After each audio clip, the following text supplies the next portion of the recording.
अस्सलाम वालेकुम dear students.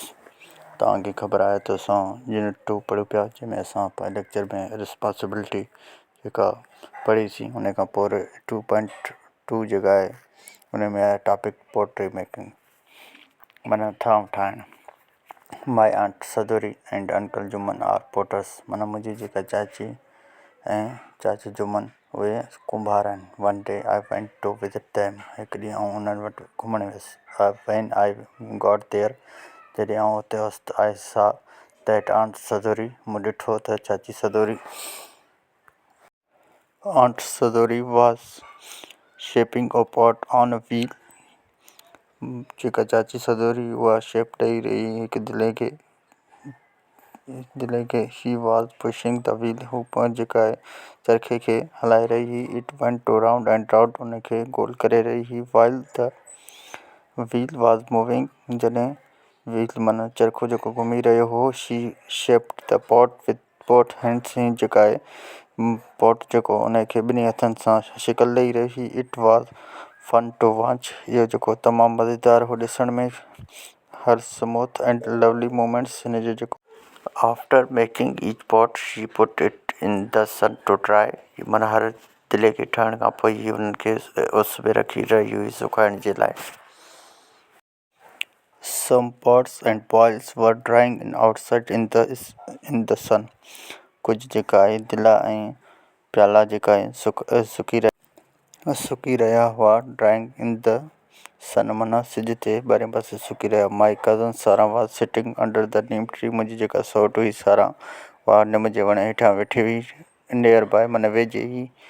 She was making patterns on a bowl with a pointed bone, जेका उहा मुंहिंजी सौट हुई उहो शिकलूं ॾेई रही हुई बॉल्स खे, माना रंग करण वारे पेन सां। शी सेड, हुन चयो, हेलो राजा, अड़े राजा, I will come and play with you, ऐं अचां थो तव्हां सां रांदि खेॾण जे लाइ। फॉर अ वाइल, थोरी देरि खां पोइ। I have make to the pattern before this bowl completely dry, जॾहिं आउं उन्हनि खे शिकल ॾेई सघां जेकी मुकमल सुकी वञनि।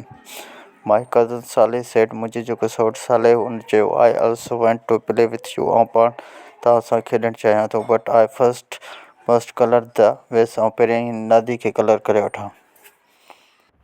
Uncle Jumman said, okay, I will take to see our kiln in the meantime. चाचा जुमन चयो, ठीकु आहे राजा, आउं तव्हांखे ॾेखारणु हलां थो भठी। द किलन वॉज आउटसाइड, जेको भठी आहे उहो ॿाहिरि साइड आहे। It was about 8 feet high and 20 feet wide, इहो जेको आहे 8 फुट डिघो ऐं 20 फुट वेकिरो आहे। All little smoke was coming outside from the kiln, थोरो धुओं जेको अची रहियो हो भठी मां। अंकल जुमन सेड, चाची जुमन चयो, Raja do not go to near the kiln, Raja तव्हां भठी जे वेझो न वञो। इट इज़ वेरी हॉट, इहो तमामु गर्मु आहे। I said, what inside it, माना हिन जे अंदरि छा आहे। अंकल जुमन रिप्लाइड, चाची जुमन जवाबु ॾिनो, the pots are baking inside, हिन जे अंदरि जेके दिला पची रहिया आहिनि। They will bake for 3 days, इहे जेके 3 ॾींहंनि ताईं पचंदा। Then we will take them to market, पोइ उन्हनि खे असां मार्केट खणी वेंदासीं।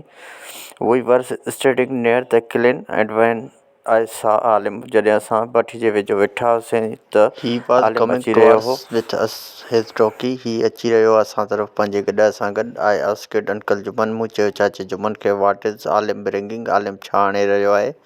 ही सेड, आलिम इज़ ब्रिंगिंग सम क्ले, आलिम जेको आहे गप खणी रहियो आहे। Tomorrow I will bake some paste for the clay, असां गप ठाहींदासीं। And then your aunts will make some pots vase and toys, तव्हांजी जेका चाची आहे उहा कुझु दिला ऐं नादियूं ऐं कुझु रांदीका ठाहींदी।